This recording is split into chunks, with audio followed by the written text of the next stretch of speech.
Ang salitang peke ang unang pumapasok sa isipan ng mga tao kapag nakakakita ng mga manggagamot na nagpapalayas ng mga espiritu, mga elemento at mga karamdaman na hindi saklaw ng medisina.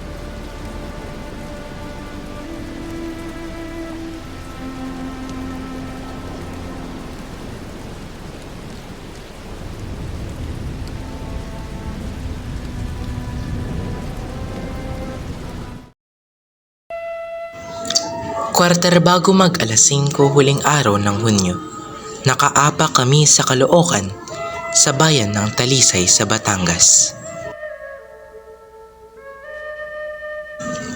Sa maliit na kanto ng Caloocan, dinala kami ng agos ng tubig sa tahanang pinalad ng kapangyarihan.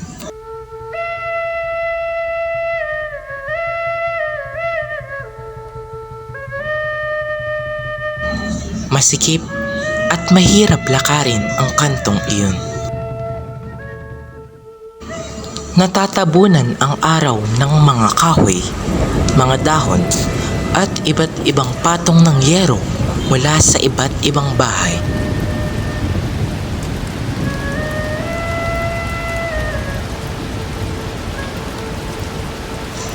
Sa bahay na ito nakilala namin si Nanay Jelay. Mas kilala sa tawag na Kakang Jelay, hindi niya tunay na pangalan.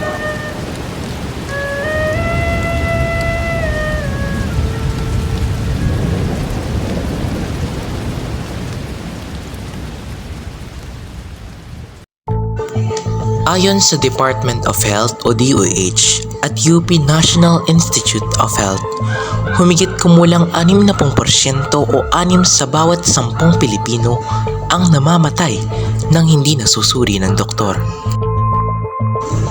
Ang ibang paraan ng mga kapuspalad ay ang lumapit sa alternatibong gamot para punan ang nangingilo nilang karamdaman. Nakapanayam namin ang isang albularyo sa Batangas.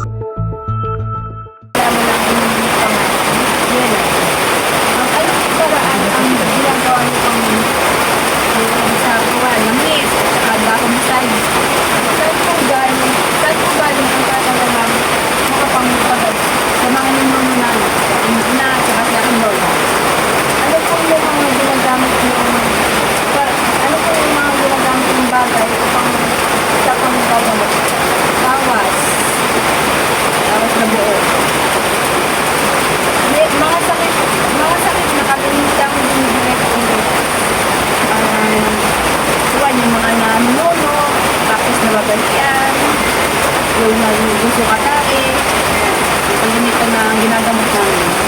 May mga ritual po ba kayong ginagawa sa panggal? Meron siyang Latin na binabanggit para manggamot. Ano ang limitasyon ng paggagamot?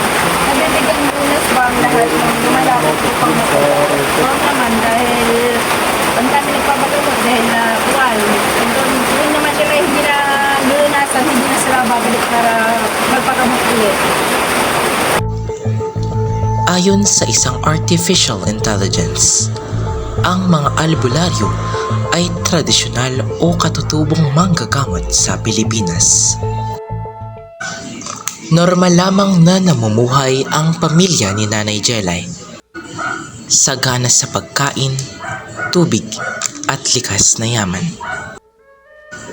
Sa kabila nito, parte na rin ng kanyang buhay ang manggamot.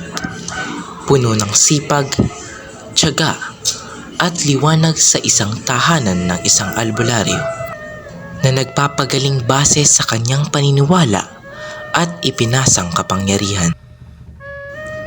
Ilan sa kapangyarihan ng mga albularyo ay ipasa ang kanilang kapangyarihan sa kanilang mga anak.